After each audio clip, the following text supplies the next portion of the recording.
All right, friends, there's a lot going on. Even though there's climbing, I don't think they really take into account, weight distribution and the fatigue that your forearms would feel in this moment. He just walked across a vertical wall. That doesn't really happen, but it's okay. You can, like in parkour, you could kind of really seem like you're walking across the wall, but there has to be some kind of angle to it. Dead vertical, it doesn't really exist in real life, but it looks cool, doesn't it? He's like sliding across the wall. It seems like the prince has like super extra just monkey powers. That gap is definitely a 20-foot gap, and I don't know many humans that could do that. I appreciate the kind of dust that kind of kicks off when he's climbing off of the wall.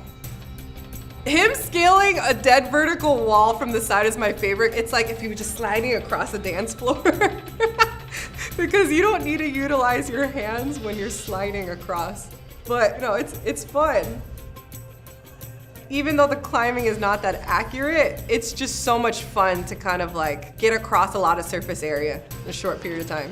In that scene, I would actually climb windows and grates of windows more than edges of buildings because it's a lot more stable.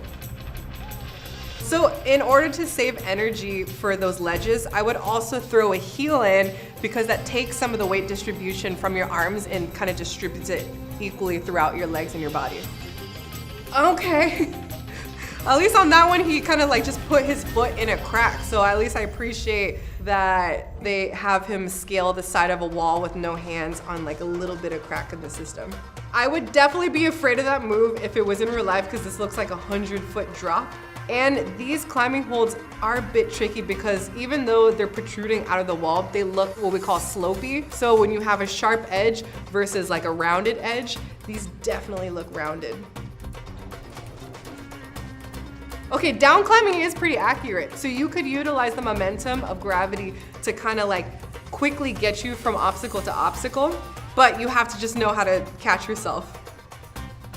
Okay, yeah, and also you have to take account of the whole earth shaking. So he has amazing grip strength.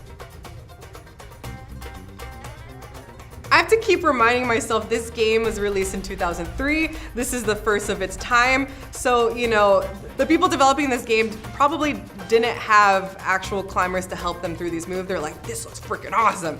And I agree with you. This looks awesome. But the structural integrity of some of these joints, like the L kind of branch that's just floating in space, I don't think that actually would exist in real life. It would definitely be shaky a lot.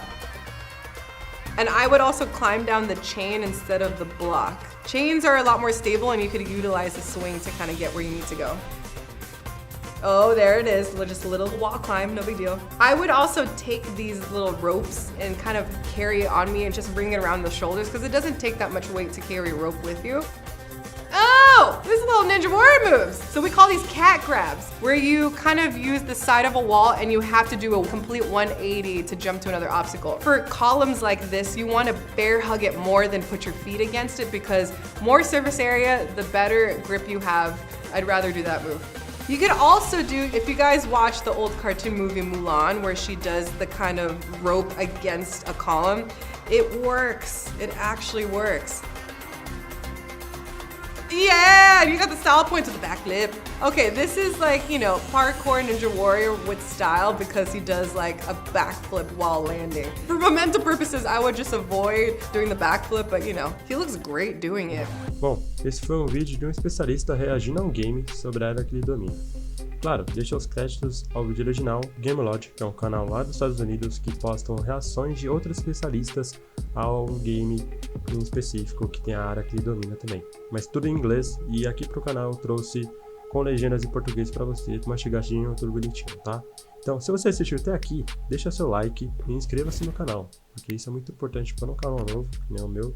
Comecei há pouco tempo, onde posto indicações de jogos, gameplays com podcast, um formato bem diferente, que não vi em outro canal fazer, mas resolvi trazer aqui. Listas de vídeos curtos e também mando lista de promoções de jogos que em breve eu vou voltar a postar em breve. E se você quiser a parte 2 desse mesmo vídeo, deixa nos comentários. Em breve trarei outros especialistas analisando outros jogos, tá bom? Então, até mais. Tchau.